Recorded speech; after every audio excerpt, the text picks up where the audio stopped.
Hi friends. இப்போ வந்து நாங்கள் ஒரு மேட்ச் ரிவ்யூவோட வந்திருக்கோம். என்ன மேட்ச்னு பார்த்தீங்கன்னா எல்எஸ்ஜி விசஸ் ஆர்ஆர் லக்னோவில் நடந்துச்சு. ஆர்ஆர் வந்து 40 ரன் வித்தியாசத்தில் ஜெயிச்சிட்டாங்க. 160 அடிச்சு 40 ரன் வித்தியாசத்தில் ஜெயிச்சிட்டாங்கன்னா எல்எஸ்ஜியோட பேட்டிங் வந்து எவ்வளோ கவலைக்கிடமான நிலைமையில இருக்குன்னு நம்ம இப்போ பேச போகிறோம். சொல்லுங்க. இல்ல இந்த மேட்சே ரொம்ப கவலைக்கிடமான மேட்ச் மாதிரி தான் இருந்தது. ரெண்டு டீமும் வந்து சங்கீத ஸ்வரங்கள் அந்த மாதிரி ஆடிட்டு இருந்தாங்க ஜாலியா. ஏதோ போர் அடிக்கு அப்படியே தூக்கமா வந்தது. ஏதோ பரவாயில்ல. ஆனா பிட்ச்லயும் இன்னைக்கு இருந்தது பவுலர்ஸ் சீமர்ஸ்க்குமே இருந்தது, ஸ்பின்னர்ஸ்க்குமே கிரிப் ஆச்சு. சோ அந்த பிரஷரை போட்டு மேல விக்கெட் எடுத்துட்டாங்க ஆஸ் யூஷுவல் ஆர்ஆரோட டாப் ஆர்டர். சரி, நம்ம லைன் அப்ல இருந்தே வருவோம். ஏதாவது லைன் அப் சேஞ்சஸ் வந்து வழக்கம் போது தான் அந்த ராஜஸ்தான்ல அவர் புஞ்சாவை தூக்கிட்டு திரும்ப வேற யாரோ இம்பாக்ட் சப்ல வச்சிருந்தாங்க.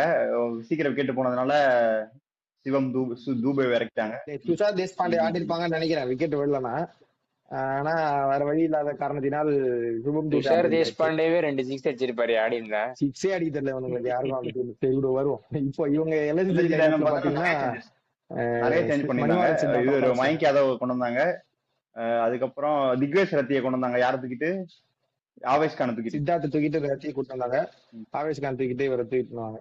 இப்ப ஏற்கனவே அவங்க வந்து பேட்டர் ஷாட்டா தான் இருக்காங்க. இப்ப ஆவேஷ் கான் வேற தூக்கிட்டாங்க. அவங்க இன்னொரு பேட்டர் ஷாட். இல்ல, எனக்கு ஒரே ஒரு அதான் 5 பேட்ஸ்மேன் வரா. அடுத்து திருப்பி பார்த்தா லாங் டெய்லா இருக்கு இவங்களுக்கு. ஒரு மிடில், ஒரு எப்படி சொல்றது, மிடில்ல வந்து ஒரு டெப்தே இருக்கிற மாதிரி தெரியல. இல்ல, எனக்கு என்ன இன்னைக்கு ஒரே ஒரு கேள்விதான். இம்பாக்ட் சப்ல மாத்யூ பிரிட்ஸ்கே வச்சிருக்காங்க, ஹிம்மத் சிங்கே வச்சிருக்காங்க. 3 ஃபாரின் பிளேயர் தான் ஆடிருக்காங்க. எதுக்கு பேட்டிங்க்கு பிரிட்ஸ்கி இறக்கி விடாம ஹிம்மத் சிங் இறக்கி விட்டாங்கன்னு எனக்கு புரியல. அப்துல் சமாதும் இருந்தாரு. ஹிம்மத்னா என்ன தெரியுமா? ஹிம்மத் தேவையில்லைங்க. எனக்கு பேட்டிங் ஆட தெரியுமா அவனுக்கு? கரேஜ், தைரியம், அந்த மாதிரி. கரேஜ், தைரியம், அந்த மாதிரி நேரத்துல உங்களுக்கு வந்து தைரியம் வேணும் கிரீஸ்ல நிக்கிறதுக்கு. கேவலமா ஆடிட்டு இருக்காங்க. ஆமா, அதான் சொல்றேன். அவரு பிளேயர் பேரும் தைரியம் சிங் தான். தமிழ்ல நீங்க கன்வெர்ட் பண்ணீங்கன்னா ஹிம்மத் சிங் தைரியம் சிங் தான். எல்எஸ்டிக்கும் நிறைய தைரியம் இருந்திருக்கு. அவங்க வந்து வின் பண்ணல. அவங்க யார் வந்து கரேஜியஸான ஒரு டீம் அப்படின்றத ப்ரூவ் பண்றதுக்காக விளையாண்டுட்டு இருக்கிற மாதிரி இருக்கு. பாத்தியா, நாங்க அந்த இடத்துலயும் ஹிம்மத் சிங் இறக்கி விட்டு ஆடணும். ஒன்னும் அந்த டீம் பத்தி ப்ரிவியூலயே சொல்லியாச்சு, தோக்க போறாங்க. இது டைம் வேஸ்ட் பண்றீங்க நீங்க டெய்லி நைட் இந்த மாதிரி டீம்ஸ். இல்ல பவுலிங் பொறுத்த வரைக்கும் நல்லா போட்டுறாங்க. பேட்டிங்ல அப்படியே சொதப்பிடுறாங்க. அதான் எல்லா மேட்சும் சேம் ஃபார்மட்ல தான் விளையாடுறாங்க. அதுக்கு பேட்டிங் ஆர்டரை மட்டும் மாத்துவாங்களே தவிர பேட்டிங் இதை மாத்துவாங்க. இன்னைக்கும் எதுக்கு ஆயுஷ் பதனி ஓப்பனிங் இறக்கி விட்டாங்கன்னு தெரியல. எதுக்கு ஆயுஷ் பதனி அன்பார்ச்சுனேட்டா அவுட் ஆனாரு? இல்ல, இந்த மாதிரி ஓகே, அது மிச்சல் மார்ஷ் மேல இல்லடா. இந்த மாதிரி லோ ஸ்கோரிங் அத விடுங்க. இல்ல, இந்த மாதிரி லோ ஸ்கோரிங் கேம்லாம் ஆயுஷ் பதனி நடுவுல வந்தாருன்னா நல்லா நின்னு ஆடுவாரு. அவரை விட்டு போட்டு கரெக்ட் ரிஷப் பண்ணிட்டு சொல்லுங்க. எதுக்குங்க சுத்தினாரு வந்த உடனே? என்ன சுத்தி 260 அடிச்சு 160 ரன்னுங்க.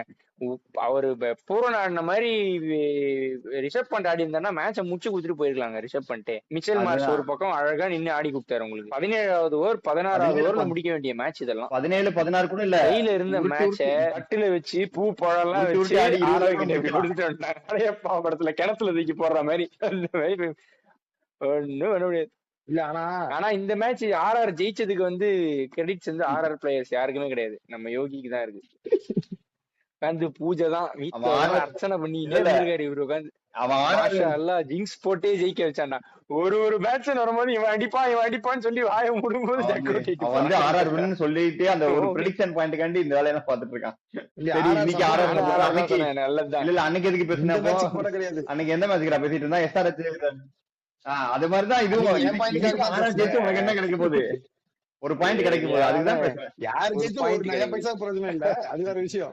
அவங்களுக்கு 2 பாயிண்ட் வரல, நமக்காக ஒரு பாயிண்ட் நம்ம எடுத்துட்டு போவோம். அதுக்காக இந்த ஆர்ஆர் பேட்டிங் பத்தி பேசப்பானா ஆஸ் யூஷுவல் அவங்க டாப் 3 எடுத்த உடனே மறுபடியும் கஷ்டப்படுவாங்க. நம்ம சொன்னதுதான். அவங்க மிடில் ஆர்டர் எனக்கு தெரிஞ்சு அவங்க மாத்திதான் ஆகணும். தர்ஷன் சனக்கா வெளியே உட்கார்ந்து இருக்காரு. எய்தர் ஹெட்மயர் இல்ல டோனவன் ஃபெரேராக்கு பதிலா தர்ஷன் சனக்கா கண்டிப்பா ஆகணும். ஏன்னா இன்டென்ட் யாருமே காட்ட மாட்டாங்க. விக்கெட் விழுந்துச்சு, எனக்கு புரியுது. நீங்க விக்கெட் விழுந்துச்சு, இதுக்கு மேல ஓவர்ஸ் கொஞ்சம் தள்ளிட்டு போய் கடைசியில அடிக்கலான்னு. கடைசியில கூட அடிக்கல. 19வது ஓவர் 20வது ஓவர் மயங்க் யாதவ் போட்டதுதான் அடிக்கவே போனாங்க. அவங்க பேட் தூக்கினதே அந்த ஓவர் தான். அதுக்கு முன்னாடி வரைக்கும் ரொட்டேட் பண்ணி ஆடிட்டு இருந்தாங்க. இத்தனைக்கும் சுபம் துபே வந்து பரப்போறான்னு தெரிஞ்சிச்சு. ஆர்ச்சர் வேற வெளியே இருக்காரு. ஒரு 17th ஓவர் 18 விக்கெட் போயிருந்தா 160 வந்திருக்காது. 160ன்றது இது பார் ஸ்கோர் அவங்க பிக்ஸ் பண்ணி அடிச்சிருக்காங்க. அது ஓகே தான். ஏன்னா பவுலிங்ல போட்டா உனக்கு பிச்சில வந்து ஃபாஸ்ட் பவுலர்ஸ்க்கும் இது இருக்கு, ஸ்பின்னர்ஸ்க்கும் இருக்குன்ற போது அவங்க எல்லா பவுலர்ஸுமே ஓரளவுக்கு டீசெண்டா இருக்கிறதுனால அவங்க எடுத்துட்டு போனது கரெக்ட் தான். நான் வந்து இந்த மேட்சை பத்தி பேசல. இவனுங்களுக்கு 160 போதும். நான் வந்து இதுக்கு மேல நல்ல டீம் கூட ஆடும்போது அன்னைக்குமே இல்ல எஸ்ஆர்எஸோட 5 விக்கெட் போகும்போது 2 பேரும் அடிச்சு எடுத்துட்டு போனாங்கடா. ஓரளவுக்கு டீசெண்டா டோனான் ஃபெர்னாவுமே ஜடேஜாவுமே ஓரளவுக்கு டீசெண்டா ஹெட்மயர் கொஞ்சம் ஆடணும். இல்ல ஹெட்மயர் கொஞ்சம் ஹெட்மயர் ஆடணும். அப்புறம் எங்க கேப்டன் ஒருத்தர் இருக்காரு, அவர் எதுக்கு பேட் புடிச்சுன்னு வராருன்னு தெரியல. அவனும் கொஞ்சம் பேட்டிங் ஆனா நல்லா இருக்கும். அந்த கடை 176 அடிச்சதுக்கு அப்புறம் அந்த 3 இன்னிங்ஸா டிப்பு தான் இருக்கு. அவர் 2 மேட்ச் தோத்தது பிளஸ் இந்த மேட்ச் சேர்த்து இன்னைக்கு ஒண்ணும் சொல்ல முடியாது. முதல் பாலே அவுட் ஆயிட்டாரு, அதுவும் இன்னைக்கு சரியான பால் வேற சமீது. சோ இன்னைக்கு எதுவும் சொல்ல முடியாது. பட் இருந்தாலுமே எனக்கு அந்த மிடில் ஆர்டர் தான். நீங்க ஜடேஜாவை ஆட போறீங்கன்னா அவ்வளவு கீழே ஆட வேணாம், ஜடேஜாவை கொஞ்சம் மேல அனுப்புங்க. நீங்க ஹெட்மயர் கீழே அடிக்கோங்க, ஹெட்மயர் கூட உங்களுக்கு அடிக்க சொன்னா கடைசியில அடிக்க சான்ஸ் இருக்கு. ஜடேஜா வந்து அவர் வர சிச்சுவேஷன் எப்படி இருக்குன்னா, அதுக்கப்புறம் கேம் வந்து இவர் அவுட் ஆயிட்டாருன்னா முடிஞ்சிடும். சோ அவர் வந்து அக்ரெசிவ் ஷாட்ஸே போகாம ரொட்டேட் பண்ணி சிங்கிள் டபுள் ஆடிட்டு இருந்தாரு. 23 பால்ஸ் பவுண்டரியே அடிக்கல. ஆனா 27 பால்ல 40 சம்திங்ன்றது ஓகே தான். இந்த இதுக்கு இந்த பிட்ச்ல ஆக்சுவலா அவருக்கு ஜடேஜா இன்னிங்ஸ்ல குறை சொல்ல முடியாது. இல்ல அது மயங்க் யாதவ் பார்த்த வேலை, அது குறை சொல்லல. அவர் தான் ஸ்டெபிலைஸ் பண்ண அடிக்க போயிருந்தான் ஒரு 1 or 2 ஓவர்ஸ். ஜடேஜா மேல ஆடுறதோட அவங்க ரெஸ்பான்சிபிலிட்டி எடுத்து ஹெட்மயரும் ரியான் பராகும் இன்னும் கொஞ்சம் நல்லா ஆடணும். துருவ் ஜுரேலுமே 3 மேட்ச் ஆடல. சோ 3 பேரும் இன்னும் கொஞ்சம் ஓபனர்ஸ் கொஞ்சம் அவுட் ஆனதுக்கு அப்புறம் ஒண்ணு தெரிஞ்சிருச்சு. வைபவ் சூரியவன்சி வந்து கொஞ்சம் லைட்டா பிரஷர் போட்டா இந்த பால் வந்து சொதப்பிடுறாரு தான் ஒத்துக்கணும். கொஞ்சம் ஒரு கை கால் வரமாட்டேங்குது, கொஞ்சம் ரன் வர்றது அடிக்க முடியலன்னா பேஸ் போட்டு பேக் ஆஃப் லென்த் போட்டுனா பீட் பண்ணிடுவாரு. கத்துப்பாடுறா, இது வரைக்கும் ஆடினதே போதுமானது. அதான் கத்துப்பாரு. அவர் தப்பு ஏன்னா அவர் எவ்வளவு லீத்தலா இருந்திருக்காருங்க, நான் அதுக்கு சொல்றேன். இல்ல ஆக்சுவலா பிட்ச்ல ஏதாவது கொஞ்சம் இது பண்ணி தான் ஆடுறாரு. போன மேட்ச்மே கொஞ்சம் பொறுமையா போன மேட்ச் பிட்ச்ல நிறைய இருந்தது, அப்ப கூட 49 ரன் அடிச்சாரு. ஒன்னும் சொல்றதுக்கு இல்ல. இன்னைக்கு பிட்ச்ல வந்து பேஸ் அண்ட் பவுன்ஸ் இருக்கு. நான் என்ன சொல்றேன், பிட்ச்ல இதுக்கு முன்னாடி எல்லாம் நீ வந்து இதுக்கு இல்ல போன மேட்ச் இந்த மேட்ச் தான் பிட்ச் வந்து பவுலர் சப்போர்ட் இருந்துச்சு. அதுக்கு முன்னாடி அவங்க ஆடின மேட்ச் எல்லாம் மும்பை மேட்ச்ல பிட்ச்ல என்ன இருந்துச்சு, பும்ரா அந்த மும்பை மேட்ச் மழை பெஞ்சுது. மழை அந்த அந்த ஃபோர்காஸ்டா அது அந்த அந்த இந்த அந்த பிட்ச்லயே ஒரு அந்த மழை பெஞ்சதுக்காண்டி பிட்ச்ல ஏதாவது இருக்குன்னு சொல்லலாம். பட் அது பிளாட் பிட்ச் 11 ஓவருக்கு 150 ரன் அடிக்கிறது உனக்கு இந்த இது என்ன மழை பெஞ்சு புரியல எனக்கு. இதுவா இருந்தாலும் ஓகே, இதுவா இருந்தாலும் அவர் வந்து கொஞ்சம் வந்து அவருடைய அந்த பேஸ் ஆஃப் கேம் வந்து கம்மி பண்ண அவர் ஸ்ட்ரகிள் பண்றாரு தான். நீங்க சொன்ன மாதிரி சின்ன பையன் தான், கத்துப்பாரு, அதுல எல்லாம் எந்த கிரிட்டிசிசமே கிடையாது.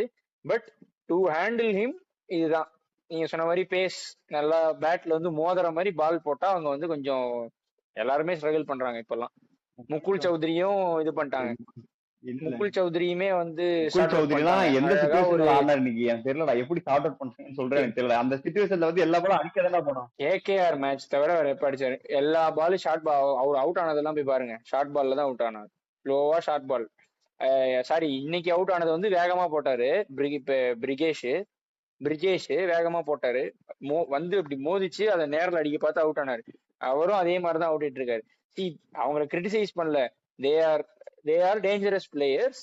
அவங்கள வந்து எப்படி கண்ட்ரோல் பண்றதுங்கிறத கொஞ்சம் கொஞ்சமா மத்த டீம் வந்து கத்துக்கறாங்கன்னு சொல்றேன், வேற ஒன்னும் சொல்ல. இல்ல ஆயுஷ் மாத்திரேவா இருந்தாலும் அதான் சொல்றேன். முகுல் சௌத்ரி வந்து இது வரைக்கும் நீ வந்து அவங்களோட டாப் ஆர்டர் கிளிக் ஆகி ஒரு கான்பிடன்ஸ்ல இறங்கவே இல்லை இது வரைக்கும். அவர் எப்ப இறங்கினாலுமே அவர் தான் அடிக்கணும்ன்ற மாதிரி இருக்கு. அவரே எல்லா ஷாட்டும் அடிக்கிற போகும்போது அது நீ ஷார்ட் பால்ல எல்லா ஷார்ட் பாலும் கனெக்ட் ஆகாது. அதை நம்ம வீக்னஸ் சொல்ல முடியாது. அதே ஷார்ட் பால் சிக்ஸும் அடிச்சிருக்காரு, அதை நம்ம வீக்னஸ் சொல்ல முடியாது. நீ இப்ப அதே இது அவர் கான்பிடென்ட்டா எல்லாரும் டாப் ஆர்டர் எல்லாம் அடிச்சுட்டு அவர் அந்த இடத்துல வந்து அந்த பால் போட்டு அப்படி அவுட் ஆறாருன்னா நீ அதை வீக்னஸ் சொல்லலாம். ஆனா முகுல் சௌத்ரிக்கு எனக்கு தெரிஞ்சு தெரியல. எனக்கு ஸ்ட்ரகிள் ஆன மாதிரி இருந்தது. ஓகே, எனக்கு ஸ்ட்ரகிள் ஆன மாதிரி இருந்தது. அவர் கன்வின்சிங்கா பிஷ்னா ஒரு 6 அடிப்பாரு பாத்தீங்களா, அவர் முடிப்பாருன்னு தான் நினைச்சேன். அவர் இருந்த டச்சுக்கு அப்படி அவுட் ஆயிருப்பாரு. அது அடிக்க போய் தெரியல எனக்கு. பாக்கலாம் அடுத்த மேட்ச்ல என்ன பண்றாருன்னு பாப்போம். பூரான் பத்தி ஏதாவது ஓரிரு வார்த்தைகள். Super innings, super innings. அவரை ஆடுங்க, இத்தனை சான்ஸ் எந்த 3 ஃபாரின் பிளேயரோட தான் ஆடிக்காங்க இன்னைக்கு. நான் அவரை உட்காரவே வச்சுட்டு திருப்பி 3 ஃபாரின் பிளேயரோட ஆடுங்க. என்னன்னு தெரியல. இங்க ஜிடி என்னன்னா கிளென் பிலிப்ஸ் வச்சு அந்த மாதிரி அடிச்சு வந்துட்டு அவர் வந்து எங்களுக்கு இம்பார்ட்டன்ட் பிளேயர் அது இதுன்னு வேற பேசுறாரு. நிக்கோலஸ் பூரான் வந்து எங்களுக்கு இம்பார்ட்டன்ட் பிளேயர் அந்த மாதிரி ஏதோ பேசிருக்காரு. எனக்கு தெரிஞ்சு அவரெல்லாம் உட்கார்க்க மாட்டாங்க. லாஸ்ட் 6 மேட்ச் அடிப்பாரு. 6 மேட்சஸ் வந்து டாஸ் வின் பண்ண டீம் தான் தோத்துருக்காங்களாம். நாளைக்கு பாப்போம். நாளைக்கு நாளைக்கு கதைய நாளைக்கு சாயந்தரம் பேசலாம், நாளைக்கு ராத்திரி பேசலாம், இப்ப வேண்டாம். ஆர்ஆருக்கு வந்து ஒரு 2 points back to winning ways, ரெண்டாவது டேபிள்ல ரெண்டாவது இடத்துக்கு போயிட்டாங்க. அவங்க ஸ்பின்னர்ஸும் வந்து நீங்க விட்டீங்கன்னா இன்னைக்குதான் ஜடேஜா கோட்டா முடிச்சாரு. நாங்க விட மாட்டோம்னு ஏன் இப்படி அடப்புடிச்சு அவங்க அங்க ஸ்டேஜ்ல நிக்க. எல்எஸ்ஜி நான் ஓப்பனா சொல்றேன், எல்எஸ்ஜி இந்த மேட்ச் என்ன பண்றாங்கன்னா, நல்ல பெரிய தாம்பாளத்தட்டுல வேட்டி சட்டை பூ பழம் எல்லாம் வச்சு வின் அந்த டபிள்யூ அப்படின்னு சொல்லி 2 பாயிண்ட்டையும் வச்சு கையில குடுத்துட்டு வணக்கம் அப்படின்னு சொல்லிட்டு போயிருக்காங்க. கையில இருந்த கேம் மாதிரிதான். டோர்னமெண்ட் ஆரம்பிச்சு ஒரு 4-5 மேட்ச் வரைக்கும் நாங்க மேல இருப்போம். அதுக்கப்புறம் வழியில வர எல்லா டீமுக்கும் இதே தாம்பாளத்தட்டு கொடுத்து கீழே போய்கிட்டே இருப்பாங்க ஆர்ஆர். இப்ப அவங்களே நீங்க வச்சிருக்கீங்க அந்த ஸ்டேஜ்ல. ஆர்ஆர் வந்து வின்னிங் சைடு தான் எனக்கு தெரிஞ்சு இந்த சீசன் ஃபைனல் ஆடிடுவாங்க, பிளே ஆஃப்ஸ் ஆடிடுவாங்க, ஃபைனல் இல்ல பிளே ஆஃப்ஸ் ஆடிடுவாங்க. இல்ல அதெல்லாம் இல்லடா, அவங்களுக்கு ஓபனர்ஸ் வந்து மறுபடியும் கிளிக் ஆயிடும். இல்லாட்டினாலும் மிடில் ஆர்டர்ல கொஞ்சம் இது பண்ணிடுவாங்க, துரு ஜுரலுக்கோ இல்ல அது பண்ணிடுவாங்க. அவங்களுக்கு பவுலிங் ரொம்ப ஸ்ட்ராங்கா இருக்கு, அவங்களுக்கு பேட்டிங் ஓரளவுக்கு எல்எஸ்ஜிக்கும் பவுலிங் நல்லா இருக்கு, ஆனா பேட்டிங் சுத்தமா நல்லா இல்ல. ஆனா இவங்களுக்கு வந்து பேட்டிங் வந்து சொல்ற அளவுக்கு இருக்கு, ஓரளவுக்கு சேர்த்துட்டு போற அளவுக்கு இருக்கு. பேலன்ஸ் சொல்ல மாட்டேன், ஓரளவுக்கு சேர்த்து எடுத்துட்டு போயிடலாம் அந்த மாதிரி இருக்கு. உனக்கு 160 டிஃபெண்ட் பண்றாங்கன்னா போதுமே, 160 டிஃபெண்ட் பண்ற ஒரு பவுலிங் யூனிட் இருந்தா உங்களுக்கு பேட்டிங் பத்தி என்ன கவலை, பாத்துக்கலாம். இத்தனைக்கும் 5 பவுலர் தான் இன்னைக்கு அடிஷனல் பேட்ஸ்மேன் ஆட்டாங்க சுபம் துபேல. அதே 5 பவுலரை பேக் பண்ணி அவங்க 5 பேர் போட வச்சிட்டாங்க, அவ்வளவுதான். 5 மெயின் பவுலர்ஸ் முடிஞ்சது. அதேதான் ஜடேஜாக்கும் இன்னைக்கு கிளிக் ஆச்சு. 4 overs 29 என்னமோ போட்டிருந்தாரு, ஒரு விக்கெட் 2 விக்கெட் ஒரு விக்கெட் தெரியல. ஜடேஜா மேல வந்து கேஸ் போட்டுருவாங்கன்னு நினைக்கிறேன், லெஃப்ட் ஹேண்டர் பேட்ஸ்மேனுக்கு லெஃப்ட் ஆர்ம் ஸ்பின்னர் போட்டாரு. ஆமா, அதானே ஐசிசி ரூல் எப்படி இவங்க பிரேக் பண்ணாங்க, அதான் ஃபைன் போட்டுருவாங்க. எப்படி அளவு பண்ணிச்சு சிஎஸ்கே ஃபைன் போடணும். இல்லனா எல்எஸ்ஜி டிசி எல்லா டீமும் தான், எல்லா டீமும் சேர்ந்து இது பண்ணணும், அந்த பெட்டிஷன் போடணும். எப்படி லெஃப்ட் ஹேண்டர் பேட்ஸ்மேனுக்கு அப்புறம் ஃபாலோ பண்றவங்களுக்கு வந்து ஒரு மரியாதை இல்லையா? அப்போ லெஃப்ட் ஹேண்டருக்கு லெஃப்ட் ஆர்ம் ஸ்பின் போடக்கூடாதுன்னு நாங்கெல்லாம் ஒரு ரூலை ஃபாலோ பண்றோம்னா நீங்க மட்டும் பிரேக் பண்ணுவீங்களான்னு கேட்கணும் எல்லா டீம். அதான் மெயினா வந்து நாங்க மேட்ச் ஷாட் கொண்டு வந்து அடிவாங்கல, நேத்து நான் போடல நீ போட்டு அடிவாங்கல, அப்போ இதெல்லாம் ரொம்ப தப்பு. பிசிசிஐ வந்து கண்காணிக்கணும் இதெல்லாம். சரி ஓகே. அப்புறம் இந்த மேட்ச் பத்தி பேசுறதுக்குன்னா மயங்க் யாதவ் வந்து கொஞ்சம் ஓவரா ரன்ஸ் லீட் பண்ணிட்டாரு, அதுதான் பிரச்சனை. ஒரு 130 அதான் 4 ஓவர் 50 ரன் 120 குடுக்கறதுன்றது தெரியல எனக்கு. ஒரு ஓவர் கூட அவரு சிங்கிள் டிஜிட்ல போடல இன்னைக்கு. 10 14 12 20 புதுசா இப்ப ரொம்ப வருஷம் கழிச்சு இப்பதான் ஆட வராரு. கொஞ்சம் ஆர்ஷாலாம் டீல் பண்ணல அவரு, ஆர்ஷா டீல் பண்ணாதீங்க. இல்ல அது வந்து இன்ஜினியரிங் கையை பிடிச்சு உட்காந்துட போறாரு. எனக்கு கஷ்டம் வந்து அவரு ஆர்ஷா டீல் பண்ணணும்ன்றது இல்ல, ஒரு பேட்ஸ்மேன் உட்கார வச்சிட்டீங்க அவரு நல்ல. நீங்க ஆவேஷ் கானா இன்னைக்கு வேற சேசிங்ல நான் ஸ்ட்ரைக்கர்ல இருந்து நீங்க தோத்ததே இல்ல. அதான் முகுல் சௌத்ரி கூட இவருக்கு பதிலா ஆவேஷ் கான் இருந்தா ஜெயிச்சிருப்பாங்களோ. எனக்கு தெரிஞ்சு இம்பார்ட்டன்ஸ் கொடுத்துருப்பாரு, நீ இப்படி ஆடு அப்படி ஆடுன்னு சொல்லி கொடுத்துருப்பாரு முகுல் சௌத்ரி. நம்மளால அந்த செலிப்ரேஷன்ஸ் பார்க்க முடியாம போயிடுச்சு இன்னைக்கு, அவ்வளவுதான். அது சரி. ஆனா எனக்கு இந்த இதுதான் எனக்கு புரியவே இல்லை, அது ஏன் பிரிட்ஸ்கி ஆடல, இல்ல அப்துல் சமத் ஏன் ஆடல, ஹிம்மத் சிங் ஏன் ஆடலாங்கன்னு தெரியல. பட் ஓகே, தோத்து போயிட்டாங்க. இல்ல ஆனா அது ரொம்ப லேட்டா இருந்து நீங்க ஸ்ட்ரைக்கர் வேணும்னா கூட ஹிம்மத் சிங் ட்ரை பண்ணிருக்கலாம். அது விக்கெட் 10வது ஓவரோ 16வது ஓவரோ வந்துச்சு. நீங்க அப்ப அனுப்ப போறீங்கன்னா பிரிட்ஸ்கி தாராளமா அனுப்பலாம். நீங்க பண்ணி கேம் கொண்டு போயிருப்பாரு இன்னும் கொஞ்சம் தூரத்துக்கு. மெத்த வரைக்கும் கொண்டு போனா உங்களுக்கு சான்ஸ் அதிகம் தானே. ஏங்க நீங்க பிரிட்ஸ்கி கிட்ஸ்கி எல்லாம் பேசாதீங்க. இது என்ன 260 சேஸாங்க, இது 160 சேஸுங்க. ரிஷப் பண்டோ இல்ல வேற யாரோ ஐடன் மார்க்ரம். நான் வந்து என்ன யோசிச்சேன்னா, இவங்க எல்லாம் சுத்தி அவுட் ஆனாலும் கண்டிப்பா மிச்சல் மார்ஷ் இல்லன்னா மேடன் மார்க்ரம் இல்ல ரெண்டு பேருமே கொஞ்சம் ஸ்டெபிலைஸ் பண்ணக்கூடிய பேட்ஸ்மேன் தான், அடிக்க போக மாட்டாங்க ஹார்ஷா. சோ தேவோட அவங்க ஸ்டெபிலைஸ் பண்ணிருக்கணும். மார்க்கரம்லாம் எதுக்கு அந்த ஷார்ட் பால சுத்தி அந்த ஏதாவது உங்களுக்கு ப்ரெஷர் இருந்ததா உண்மையா எடுத்துட்டு போயிருக்கலாம். நீங்க இவ்வளவு கேவலமா ஆடியே உங்களுக்கு வந்து ரன்ஸ் என்னமோ கம்மியா தான் இருந்தது டெத்ல அடிக்கிறதுக்கு, லாஸ்ட் 5 overs அடிக்கிறதுக்கு. 36 என்னமோ 36 பால் 70 இருந்தது. 5 ஓவர் 57 அடிக்கணும். ஆமா 70 இருந்தது. ஆனா கொண்டு வந்துட்டாங்க. அதுக்கப்புறமா ஏதோ 2-3 6 போச்சு. 5 ஓவர் 57 கெட்டபிள். ரொம்ப எதுக்கு இப்படி ஆடுறாங்கன்னு தெரியல. சரி அப்ப எனக்கு தெரிஞ்சு கேகேஆர் கூட தான் மேட்ச் போட்டு ஜெயிக்கணும் போல இவங்க. அந்த மாதிரிதான் இப்ப கேகேஆர் கூட மேட்ச் போட்டா கூட தோத்து போயிடுவாங்கன்னு நினைக்கிறேன். அதான் கேகேஆர் நல்லா பவுலிங் அந்த மேட்ச் தான் கேகேஆர் கூட ஆடலையா? அந்த மாதிரி ஏதாவது நடந்தா அவங்களுக்கு போக வேண்டிய 2 பாயிண்ட். கேகேஆர் கூட இன்னொரு மேட்ச் இருக்கா? இல்ல நினைக்கிறேன். அந்த முகுல் சௌத்ரி அடிச்ச மாதிரியோ இல்ல ரிஷப் பண்ட் அந்த ஒரு எஸ்ஆர்எஸோட ஒரு 60-70 அடிச்ச மாதிரியோ தனியா நின்று யாராவது அடிச்சு ஜெயிக்க வச்சா மட்டும் தான் ஜெயிப்பாங்க, இல்லாட்டி அவ்வளவுதான். அடுத்த மேட்ச் அவ்வளவுதான். இப்ப கேகேஆர் வந்து கீழே இருக்காங்க, யாருக்கும் 2 பாயிண்ட் இருக்கு. யாருக்கு அந்த பாயிண்ட் இருக்கு அது அப்படிதான் சொல்லணும். யார் ஜெயிப்பாங்க KKR வந்து இன்னும் கீழ இருக்காங்களா, அவங்க மேல கொண்டு போகணும், அவங்க மேல கொண்டு போய் ஆகணும். ஆமாமா இல்ல லக்னோல வருண் சுனில் நாராயண். சக்கரவர்த்தி அண்ட் இவரு சுனில் நாராயண் கைட்டி குடுத்துரும். அதான் பக்கா அவ்வளவுதான். அனுகூல் ராய் வேற அவ்வளவுதான். அதுக்கப்புறம் உங்க லைன் அப் பாரு ஜாலியா இருக்கு. இருக்கிடுவாங்க LSGக்கு இப்போ அடுத்து மட்டும் KKR, அதுக்கப்புறம் மும்பை, அதுக்கப்புறம் RCB, அப்புறம் 2 CSK, அப்புறம் வாழ்த்துக்கள். அவ்வளவுதான் கடைசி இடம் தான் நினைக்கிறேன். சூப்பரா இருக்காங்க. இப்ப பர்பிள் கேப் ஆரஞ்சு கேப் எதுவும் மாறிச்சு, ஆரஞ்சு கேப் மாற வாய்ப்பு இல்ல, பர்பிள் கேப் எதுவும் மாறிச்சு. அந்த மேட்ச் முடிஞ்சோடனே பர்பிள் கேப் மாறிச்சு, பிரின்ஸ் யாதவ் கிட்ட போயிடுச்சு. இது ஒண்ணும் குறைச்சல் இல்ல.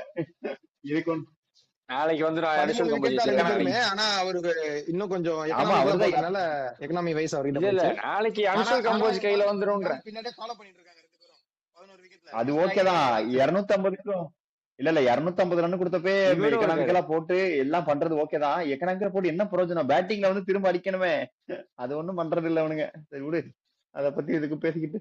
அதனால நம்ம வந்து அதுக்கு அவேஸ் கான் ஆடணும். நீங்க அத சொல்லு, மேட்ச் பண்ணி உட்கார வைக்கிறீங்க. சரி LSG ஒரு ட்ரேட் பண்ணிக்கலாமா கேளுங்க உங்க இதுல. பூரா ரிஷப் பண்ணி தந்துருங்க, சூப்பரா இருக்கும். மேட்ச் ஆடிக்கு போல பூரா விடுங்க. எனக்கு பூரா விடுங்க, எனக்கு பூரான் வேணாம், எனக்கு பூரான் வேணாம். நான் கேட்டதை சரி சிவம் துபேத்துல முகுல் சௌத்ரி கூட கொடுங்க, நான் வாங்கிக்கிறேன். நீங்க 3 பேரும் ப்ரெடிக்ஷன்ல அகோடா போயிட்டீங்க, நானும் வெங்கட்டும் இதுல இருக்கோம். சோ அதுக்கு அடுத்து அடுத்த மேட்ச் ரிவ்யூல நம்ம பாப்போம். Bye bye. ஊர் சுத்தி பயவல நினைச்சா நாங்கெல்லாம் வயிறு நிறைய சாப்பிடணும், வஞ்சனம் இல்லாம உழைக்கணும். ஆஹா, அருமையான பாலிசி. Keep it